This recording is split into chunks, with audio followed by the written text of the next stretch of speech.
I think it would be very irresponsible for me as a councillor. Certainly, I didn't know where the sale was. I didn't know what position we were in, so I made a motion that we bring our lawyers in. And certainly we went into camera and they explained to us where the sale was, what the liabilities, both financial and legal, were for us. And coming out of that, I drew the conclusion that it was a bridge too far. I, in good conscience, couldn't make a motion or be very cavalier for me to say, okay, we're going to fight this till the end. There comes a point where it just doesn't make sense in spending good money after bad. If a private citizen would like to take it on and certainly make a pitch to the OEB, then fine, go at it. But for me as a councillor, I just seen that it was, like I said, a bridge too far. It was very expensive. I have my own opinion on the sale of PDI. I am diametrically opposed to the privatization of our electrical system. I think Sir Adam Beck, I think it was in 1919, was the founder of Ontario Hydro, or that because of barons, really, or rich people were making money off electricity. Electricity is not a luxury. It's a commodity that everybody needs. And so I just think this was a great run company. It is a great run company. COPHI is a good run company. It makes money for the city. So like I said, if somebody else wants to take the fight on, then that's fine for them. Okay, now COPHI, the City of Peterborough Holdings Inc, I think it is, and that's all the utilities companies. They're selling off a small portion, the wires company, PDI. COPHI brings in about $6 million a year in proceeds. You're going to get a windfall net of about $55 million from this sale. Where do you think the city should be investing the proceeds from the PDI sale? Well, it's going to go into capital. I think at the one time they thought about generation, but with the new government and saying that isn't going to be, you can't do generation. I think that some of the numbers that were thrown out there with this $55 million that we were going to get $5 million in return, well, that's 10%. The city doesn't invest that kind of money in that. We're lucky to get 1 or 2%, 3% I think in some of the bonds that we carry. But we're only going to get 1 or 2%, so 2% of 55 million, what's that? A little over $1 million. We're making $1.5 million already off PDI. And if you run a business, you have to invest in a business.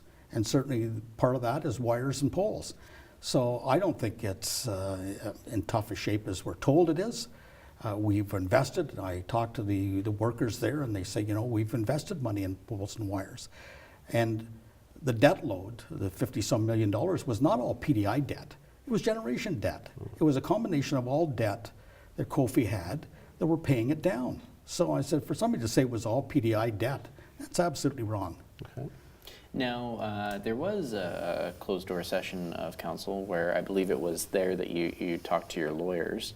I'm not sure exactly how much information was in the report versus what you received, but was there ever a dollar value cited for how much it would cost to get out of the deal, or an estimate? Well, they're very, right now I think it's about $3 or $4 million we've spent.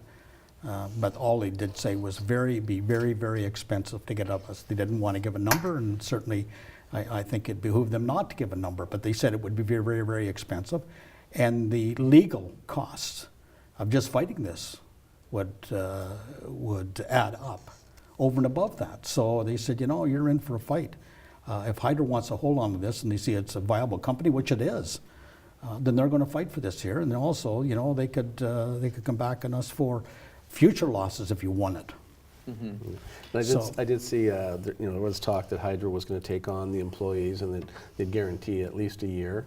I'm assuming if these employees that switch over to Hydro One or want to be retained, or the company wants to retain them, they will. I can't see that they suddenly won't need people. They're building a hub center. Are you comfortable with that fact now? Or Well, yeah, but I mean, there are some people that are going to decide not to go with. They don't want to go to Markham or Toronto area. That's where the two centers are. One is the. Aren't they building one here though? Yes, they're supposed to be building one here, and there's certainly land, and that's one of the reasons. All of those moves have kind of taken place already. I mean, they're already in the move. That was part of of asking the questions, where are we on this sale? And part of it, all those pieces have been moved. People know where they're going and where their positions are, and some of them have already been moved into that position.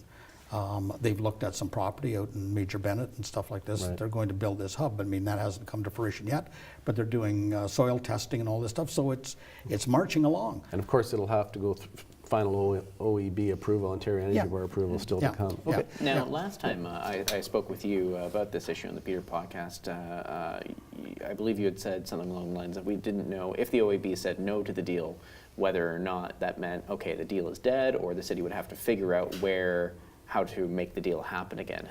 Do you have a clearer answer on that right now, or? Not that I know of. I think that that would just be a moot point then, if it done again, and that would just be it. We would do business and run the company again. I'm a board member of COPHI now, so I sit there, you know, and one of the reasons that I put my name in to be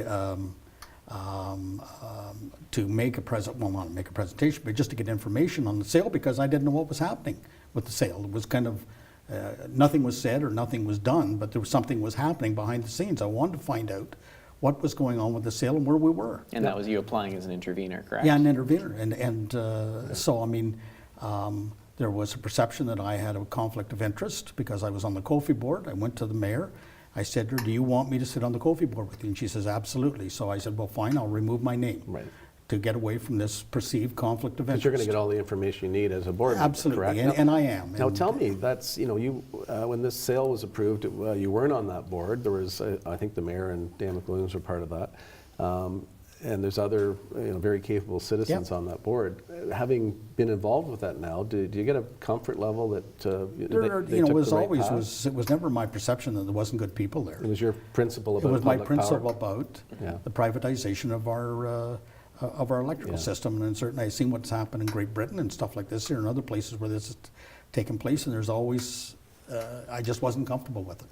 I try not to take social media comments too seriously, because if I did, then I'd be a much grimmer person because of it. But there has been the criticism, and I do feel I should bring it up, on social media that I've seen that councillors who were against the deal last term have kind of given up the fight. Do you have any response to that criticism? Well, you know, I would love to answer the question, but I mean, this was a behind-the-door meeting that I can't tell you all the things that were going on. I'd love to tell you the true story or what was going on. That's why we're 'Cause bringing there it is- on. We're trying to get because that there out is of a you. story to it. I can only tell you what I can tell you. Yes, we understand. And stuff like this, but I mean, there's a confidentiality thing Yeah. like this here, and I can only tell you what I can. All I hope that people will realize, I was in for the fight. And I thought my due diligence about bringing the lawyers in. Where are we on this sale? What is it going to cost us? Because if it made sense, I would have said, yeah, fine. Go out there, make a motion, we're in the fight. It's probably going to please some people, and other people said, well, you're spending taxpayers' dollars.